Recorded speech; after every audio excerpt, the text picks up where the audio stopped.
राहुल डबास लगातार हमारे साथ जुड़े हुए हैं। राहुल, जब इसकी घटनाक्रम की टाइमलाइन हम देखते हैं तो कई सवाल खड़े होते हैं। सबसे बड़ा सवाल तो यही कि क्या इस ब्लास्ट के कनेक्शन देर रात हुई उस भारी भरकम केमिकल की बरामदगी से भी है, क्योंकि फरीदाबाद और जम्मू कश्मीर की पुलिस ने जो ज्वाइंट ऑपरेशन चलाया 2900 से ज्यादा ऐसा ज्वलनशील पदार्थ वहां पर बरामद किया गया जिससे इस तरीके के विस्फोटक बनाए जाते हैं।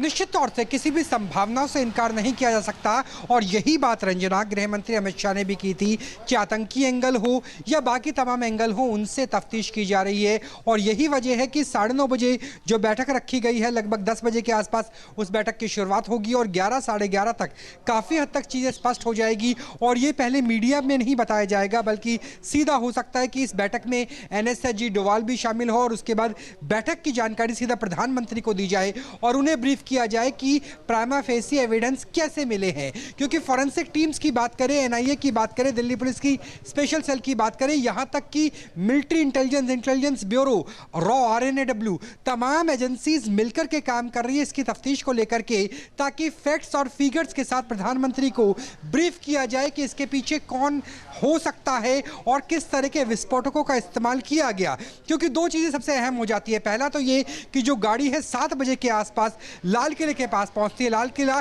जो ऐतिहासिक तौर पर बेहद महत्वपूर्ण है और 7 बजे का समय जब दिल्ली में हैवी ट्रैफिक होता है, यानी अगर रेड लाइट पे भी गाड़ी खड़ी है, ट्रैफिक में भी खड़ी है, तो आसपास इतनी सारी गाड़ियां होंगी जिससे धमाके में जो कैजुअल्टी है उनके बढ़ने की संभावना रहती है। दूसरा, लोन वुल्फ अटैक यानी फिदाइन हमले की बात करें तो क्या वो एंगल भी नजर आ सकता है, क्योंकि जो बताया जा रहा है सूत्रों के मुताबिक कि गाड़ी चल रही थी और गाड़ी में जो सवार थे वो भी हताहत हुए हैं। तो और उसके अलावा कुछ गिरफ्तारी भी हुई है, चाहे वो गुरुग्राम की बात करें, जैसे आपने फरीदाबाद का जिक्र किया जहां से केमिकल मिला है उसकी बात करें, और जम्मू के इलाके से भी घुसपैठ करने की कोशिश 27 अक्टूबर के आसपास की गई थी। इंटेल जो पूरा ब्यूरो था उसने पूरी चीजों को रोकने की कोशिश की थी, तो वहां से भी एक एंगल आता है। तो कई एंगल से जिन पर फिलहाल तफ्तीश की जा रही है और आने वाले कुछ घंटों तक स्थिति स्पष्ट हो जाएगी। लेकिन निश्चित तौर से ऑपरेशन सिंदूर का डर भी नजर आता है। इसी वजह से अभी तक किसी आतंकी संगठन ने, क्योंकि आमतौर पर राजधानी दिल्ली वो भी लाल किले पे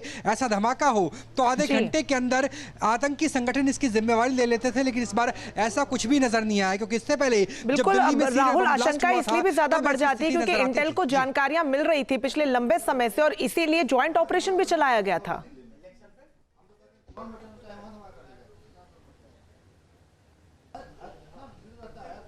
निश्चित तौर से, और कहा जाता है कि खुफिया एजेंसी 10 में से 9 घटनाओं को रोक देती है और उसके बारे में पता नहीं चलता, और एक घटना हो जाती है तब पता चलता है कि स्थिति कितनी गंभीर थी। क्योंकि इंटेल एजेंसी का जिक्र आपने फरीदाबाद क्या किया, सिर्फ फरीदाबाद ही नहीं बल्कि पूरे दिल्ली NCR में, उसमें मेवात को भी जोड़ दीजिए, फरीदाबाद को भी जोड़ दीजिए और उसके आगे पलवल को भी जोड़ दीजिए, नूह को भी जोड़ दीजिए। ये पूरा इलाका है जहां पर गिरफ्तारियां हो रही थी और पाकिस्तान के एम्बेसी के साथ जो तार थे जासूसों के वो निकल के आ रहे थे। कैसे भारत के लोग जाते हैं, भारत के नागरिक जाते हैं, उनका वीजा लगता है, उनमें यूट्यूबर भी होते हैं और सब कुछ निकल के आ रहा था ऑपरेशन सिंदूर के बाद से। यानी बीते 90 दिनों में 3 महीनों के अंदर अंदर कई ऐसे नेटवर्क निकल के आए थे। तो निश्चित तौर से केंद्रीय एजेंसियों की पूरी निगाह थी इस घटना से पहले और अब भी, जांच को इसीलिए ज्यादा तेज कर दिया गया। खुद गृह मंत्री अमित शाह एक्शन मोड में राहुल, ताकि जल्द पता लगाया जा सके कि आखिरकार इस पूरी साजिश के पीछे तार किसके जुड़े हुए हैं। आप बने रहिएगा। जहां भक्ति है हर शब्द में,